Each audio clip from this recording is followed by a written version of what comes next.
Salom aziz do'stlar, albatta mana bu xondan oshxonani ki eshitasizlar. Fe'lan mamlakati Eron shahri Tehrondan farmoyish bergan aziz inog'amiz shoir Hidoyatullajon Muhammadining xos o'z farmoyishiga taqdim bo'ladi.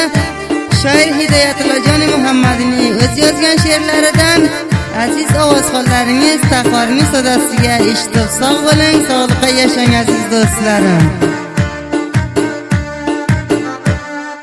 Joningni bersang ham oz, yoring vafodor bo'lsa, olib borama gulim shu dunyoga xor bo'lsa. Ayting foni dunyoga shunday sevgi bor bo'lsa.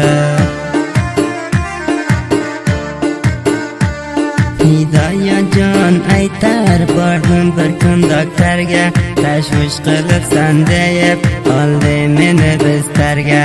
Aytim yurak derganman taxorga bir dilbarga.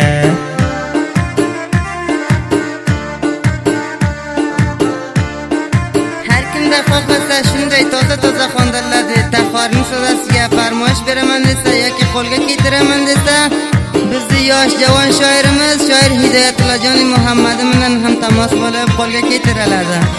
Shoir Hidoyatullajon Muhammadining WhatsApp raqamlari 2093 79 180 47 31.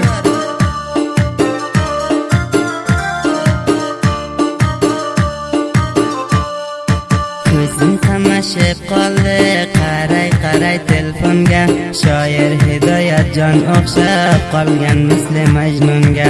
Zahmat tartib bu she'rda jo'llagan 41 kunga.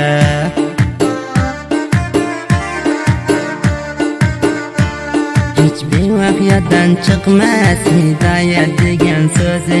Ko'rsam ko'rgim keladi oyga o'xshagan yuzi. Hidoyat sevganiga shohid taxordan o'zi.